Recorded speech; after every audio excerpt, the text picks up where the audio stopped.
नमस्कार मित्रांनो, DH Mayani blog म्हणजेच मेमरी बाईटमध्ये तुमचं पुन्हा एकदा सहर्ष स्वागत आहे.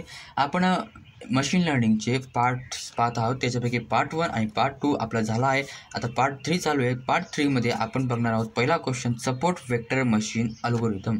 सपोर्ट वेक्टर मशीन अल्गोरिदम हा एक टाईप आहे. कोणाचा टाईप आहे हा? आपण बघितलं मागे रिग्रेशनचा हा टाईप पडत होता. रिग्रेशनचा सपोर्ट वेक्टरमध्ये हा टाईप पडतोय आणि हा एक म्हणजे सुपरवाइज्ड लर्निंग आहे. ती सुपरवाइज्ड लर्निंगचा आपण या प्रकार आपण म्हणू शकतो. आणि सपोर्ट वेक्टर काय करतो तो की जे बेस्ट बाउंड्रीज आहेत आणि बेस्ट बाउंड्रीज म्हणजे बघा बेस्ट जो डेटा आहे त्याला तो सेपरेट करण्याचं काम करतो. Finding the best boundary separates different classes bye maximise the margin between them.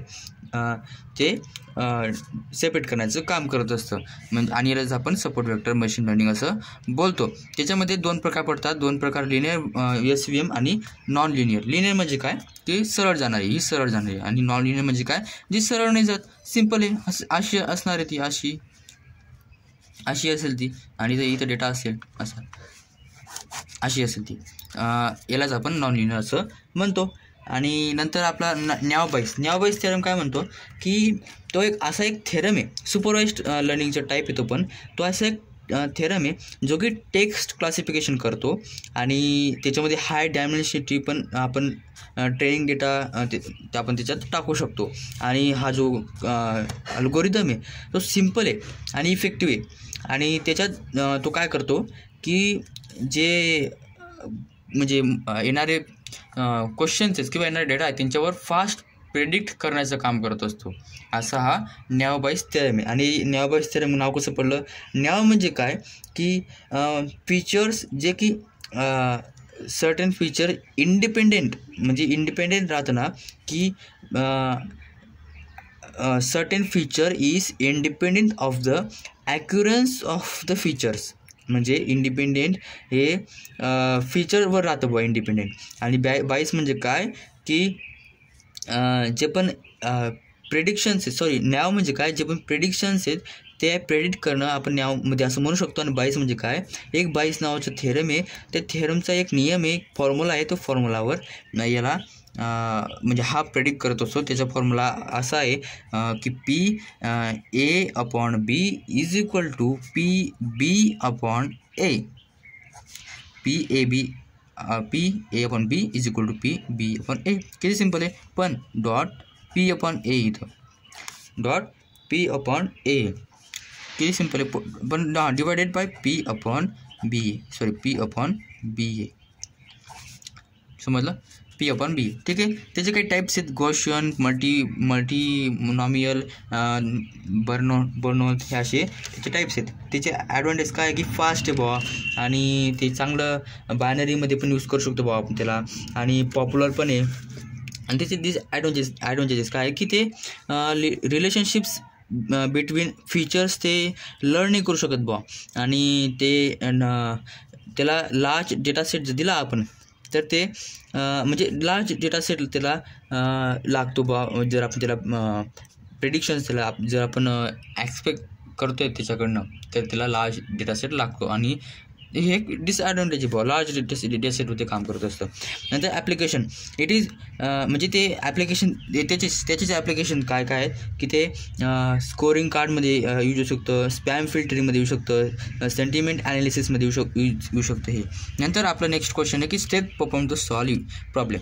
म्हणजे जे पण प्रॉब्लेम्स आहेत बघा, step perform to solve problem using machine learning. हे जाऊ द्या. Step perform to solve problem. मी परत का बोलतोय, कारण असे एक सिमिलर क्वेश्चन आहे, कन्फ्यूज व्हायचं नाही.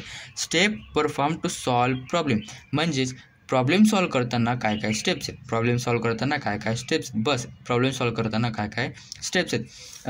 बघा हे काय करतं की हा जो क्वेश्चन आहे याचे जे आपण पॉईंट्स बघणार आहोत ते काय करतं की मॉडेल बिल्डिंगसाठी ते यूज होतो. जे पण आपण मॉडेल बिल्ड करतोय त्याच्याकरता ते चांगलं यूज होत असतं. त्याच्यामध्ये पाईपलाईन आपण यूज करतो. पाईपलाईन म्हणजे काय की वर्क फ्लो बाय प्रोव्हाइडिंग. म्हणजे एक वर्क फ्लो म्हणजे एक स्टेप्स, हे काय स्टेप्स आहेत ना, तर स्टेपला आपण पाईपलाईन असं म्हणू शकतो. आणि ते काय सिस्टमॅटिक असतं. पाईपलाईन कसं असते सिस्टमॅटिक असते. त्याचं आपण स्टेप पाहतो की data collection and integration.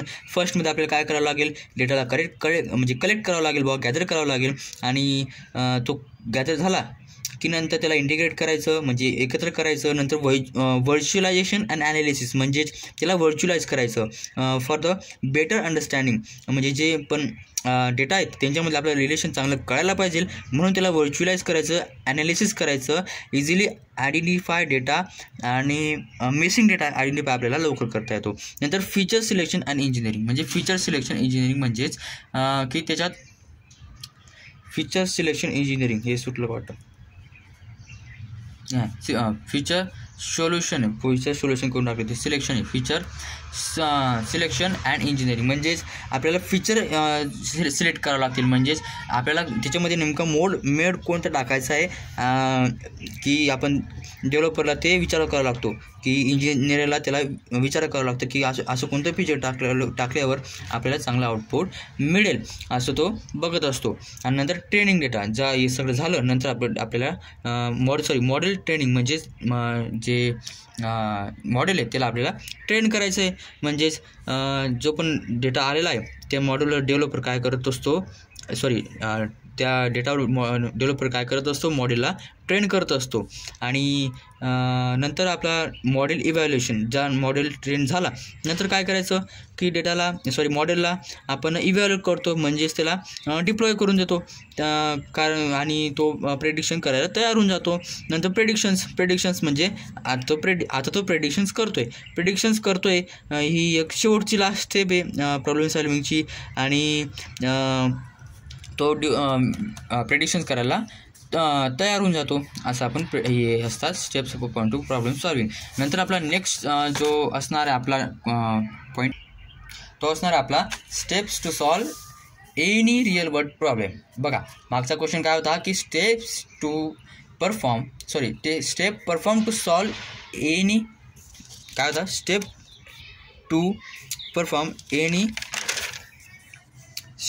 Perform to solve problem. आणि आता हा काय की step to solve any real world problem. म्हणजे रिअल वर्ल्ड प्रॉब्लेम सॉल्व करताना काय काय स्टेप्स आपल्याला लक्षात घ्यावे लागतील. म्हणजे त्याच्यापैकी आपल्याला बघा पहिला आहे अंडरस्टँडिंग प्रॉब्लेम. फर्स्टमध्ये बेसिक आहे की अंडरस्टँड प्रॉब्लेम. आपल्याला पहिले प्रॉब्लेम अंडरस्टँड करावं लागेल की प्रॉब्लेम काय नेमन प्रॉब्लेम बघावा लागेल बिझनेसमध्ये काय प्रॉब्लेम येते नीट आणि त्याच्यावर आपल्याला तो सॉल्व करावा लागेल. नंतर कलेक्ट डेटा प्रॉब्लेम आपल्याला समजला की नंतर त्याच्यावरती जो पण हिस्टॉरिकल डेटा आहे किंवा करंट डेटा आहे ते आपण रिलेटेड टू द आपला प्रॉब्लेम आणि त्याला तो डेटाला कलेक्ट करायचं आणि त्याची क्वालिटी चांगली पाहिजे क्वांटिटी चांगली पाहिजे जेणेकरून आपण चांगलं प्रेडिक्शन्स करू शकतो. नंतर प्रिपेअर डेटा म्हणजे डेटाला प्रिपेअर करायचं त्याला क्लीन करायचं. प्रिपेरेशन बघितलं होतं आपण मागे. नंतर क्लीन करायचं त्याला त्याच्यामध्ये मिसिंग डेटा असतात डुप्लिकेट्स असतात आउटलायर्स असतात त्याला आपण म्हणजे एलिमिनेट करू शकतो त्याला नॉर्मलाइज करू शकतो.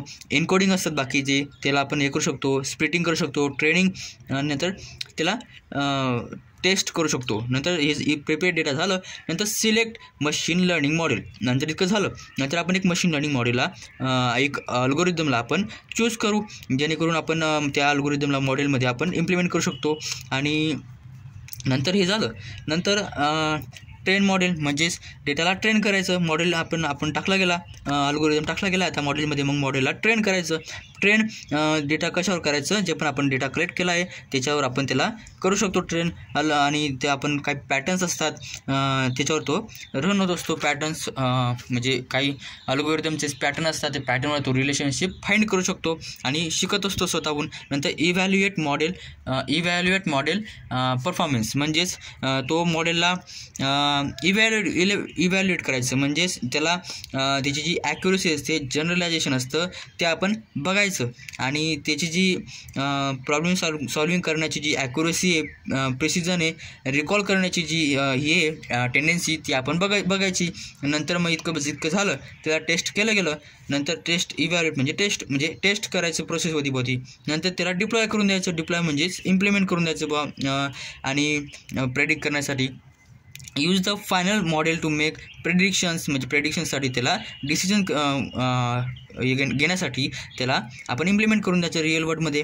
आपण जी प्रॉब्लेम बघितली होती ती प्रॉब्लेममध्ये. नंतर काय करायचं, मॉनिटरिंग आणि मेंटेनिंग. मॉनिटरिंग म्हणजेच डिप्लॉय केला गेला नंतर आता त्याच्यावर लक्ष ठेवायचं की तो कसं डेटा किंवा कसं तो प्रेडिक्ट करतो आहे, कसं तो प्रॉब्लेमला सॉल्व करतो आहे, त्याची ॲक्युरसी काय आहे, आणि असं बघत राहायचं आपण, जेणेकरून आपण त्याच्यामध्ये काही अजून अपडेट करू शकतो किंवा दुसरा मॉडेल आपण तयार करू शकतो, अल्गोरिदम त्याच्यामध्ये नवीन टाकू शकतो किंवा दुसरा नवीन डेटा आपण त्याला देऊ शकतो, असे असतात. नंतर आहे application of data. Application of डेटामध्ये स्पीच रिकग्निशन म्हणजे जेव्हा आपण बोलतो, जेव्हा माणूस बोलतो तेव्हा माणूसाचं ते सगळं वाक्य सगळं कळवतं ते लक्षात घेतो आणि त्याच्यामध्ये स्पीच रिकग्निशन मशीन लर्निंगमध्ये स्पीच रिकग्निशनमध्ये मशीन लर्निंग हे अप्लाय होत असतं. मशीन लर्निंगचे अल्गोरिदम्स मॉडेल अप्लाय होत असतात. नंतर कस्टमर सर्व्हिस म्हणजे कस्टमरला जेव्हा आपल्याला सर्व्हिस द्यायची आणि त्याच्यामध्ये पण आपण मशीन लर्निंग यूज करू शकतो. कम्प्युटर विजनमध्ये पण यूज करू शकतो. नंतर रिकमेंडेशन म्हणजे जेव्हा समजा तुम्ही सोशल मीडिया पाहता, सोशल मीडियावर रिकमेंड येतात तेव्हा आपण मशीन लर्निंगचा यूज होत असतो. तिथं AIचा यूज होत असतो. नंतर रोबोटिक प्रोसेस ऑटोमेशन म्हणजे रोबोटिकमध्ये मशीन लर्निंगचा यूज होत असतो. नंतर ऑटोमॅटिक स्टॉक ट्रेडिंग, स्टॉकमध्ये पण मशीन लर्निंगचा यूज होत असतो. नंतर फ्रॉड डिटेक्शन म्हणजे जशी काही सिक्युरिटी प्रोव्हाइड करणं किंवा एखादा फ्रॉड येतो आहे तो फ्रॉड डिटेक्ट करणं, हे सगळं मशीन लर्निंग हे पाहत असतं. जसं की आपण अजून पाहू शकतो की हेल्थ केअरमध्ये त्याचं चांगलं यूज होऊ शकतो. आजार फाइंड करण्यामध्ये, फायनान्समध्ये यूज होऊ शकतो. नंतर मॅन्युफॅक्चरिंग कंपनीमध्ये यूज होऊ शकतो. नंतर सायबर सिक्युरिटीमध्ये आपण पाहिलं की फ्रॉड डिटेक्शनमध्ये यूज होऊ शकतो त्याचा. नंतर ॲग्रिकल्चरमध्ये, मीडिया आणि एंटरटेनमेंटमध्ये त्याचा यूज होऊ शकतो. जसं की आपल्याला नेटफ्लिक्स, स्पॉटिफायवर जसे रिकमेंडेशन येतात की तुम्ही हे गाणं ऐका, ते मशीन लर्निंगद्वारेच होत असतं. नंतर एनर्जीमध्ये त्याचा यूज होऊ शकतो बा की आपण जेव्हा एनर्जी तयार करतो आहे कोणती पण, तेव्हा एनर्जी तयार करताना मशीन लर्निंग मॉडेल तिथे यूज केले जातात. बाकी काही अल्गोरिदम तिथे यूज केले जातात. नंतर मार्केटिंग अँड कस्टमर सर्व्हिस म्हणजे मार्केटिंगमध्ये पण त्याचे चांगल्या प्रकारे यूज होतो. नंतर आपला नेक्स्ट पार्ट आपण येणार आहे. त्याच्यामध्ये फक्त आपले 3 क्वेश्चन आहेत. ते 3 क्वेश्चन आपण नेक्स्ट पार्टमध्ये बघू. इथे आपण थांबू. धन्यवाद.